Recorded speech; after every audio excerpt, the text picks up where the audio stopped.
Alors un petit disclaimer rapide avant de commencer la vidéo. Il n'y a absolument aucun conseil financier, c'est juste pour le fun. Et si vous voulez des conseils, il faut demander à un vrai pro. Bon alors on voit qu'il se passe rien quand tu tombes sur des articles comme ça, hein. Donc en Italie, des jeunes qui s'amusaient à pirater des cours en ligne ont été arrêtés par la police. Donc bon, je suis désolé, mais je vais le lire rapidos, juste pour qu'on puisse un peu analyser l'information. Donc, trois jeunes ont saboté des dizaines de cours à travers le pays après avoir proposé leur service sur Telegram et Insta, on s'en fout. Trois jeunes hackers, donc ok, qui avaient systématiquement, donc ça veut dire quoi? Bon, on sait pas trop, piraté des cours en ligne. Donc, piraté, c'est-à-dire ils ont fait quoi concrètement? On sait pas. Pendant la pandémie de Covid en Italie, ont été arrêtés, devront faire face à la justice, a indiqué la police mardi, on s'en bat les couilles. Ils l'ont fait pour rire ou pour aider les élèves qui voulaient éviter un examen, a déclaré à l'AFP Roberto, qu'on embrasse au passage. Un responsable de l'unité de police chargé des crimes informatiques à Gênes, dans le Nord, bon, on s'en fout. Les trois jeunes ont saboté, donc on passe de hacker à saboter, des dizaines de cours à travers le pays après avoir proposé leur service sur Telegram et Insta, selon un communiqué de la police, ok. Ils demandaient parfois de l'argent, mais aucune preuve que les paiements ont eu lieu. Ils n'attendaient pas non plus que les agents s'en prennent à eux. Bah ouais, ils pensent que les mecs ont autre chose à foutre.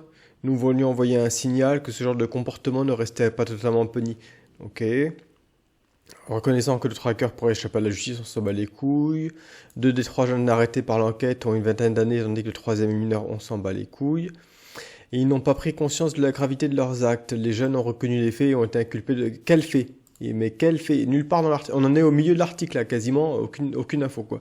Et ont été inculpés de sabotage de services publics et entrée non autorisée dans les systèmes informatiques. Mais il est peu probable qu'ils aillent en prison. Bon, on s'en bat les couilles parce qu'ils sont jeunes. Ok, on s'en bat les couilles. Et après, dernier paragraphe. En Italie, où plus de 105 000 personnes sont mortes du Covid, les crèches, les écoles ont été fermées pendant de longues périodes en raison de la crise sanitaire. Ok. La semaine dernière, les établissements ont été à nouveau fermés. Bon, tout ça, on s'en bat les couilles. Exaspéré par des cours en ligne, on s'en bat les couilles. Ok, bon. Alors concrètement, tout ça, voilà, l'article il est fini, hein. Donc on ne sait pas ce qu'ils ont fait.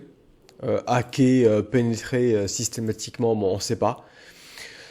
Ce que je pense, c'est que c'est des mecs qui sont connectés à un meeting Zoom sur lequel il devait peut-être pas y avoir de password, ou alors quelqu'un leur a filé le password et ils ont dû foutre du bordel. Donc voilà, c'est ça des hackers aujourd'hui, quoi. C'est des mecs qui se connectent sur un meeting Zoom qui est mal protégé, quoi. Enfin bon, tout ça pour dire que voilà, c'est beau la qualité du journalisme. Donc j'ai quand même essayé de faire des recherches. Et je trouvais 7 articles, hein. Donc un autre article de qualité.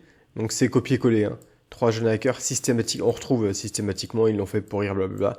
Bah c'est normal, ça vient de la même dépêche AFP en fait. D'ailleurs c'est publié par AFP directement. Donc bon, il y a zéro info, hein. Donc toi aussi tu peux être un journaliste. Tu t'abonnes aux news de l'AFP et tu les copies-colles dans ton journal et tu blindes de pubs, hein. Tu mets des pubs pour des écoles d'ingé, des pubs pour des fauteuils, des pubs pour je sais pas quoi. Enfin bon. Voilà, donc c'est beau le journalisme. Tout ça pour dire qu'il y a trois blaireaux qui sont connectés sur un meeting Zoom et qui ont foutu du bordel. On sait... Sans déconner, il y a pas plus important à faire, quoi.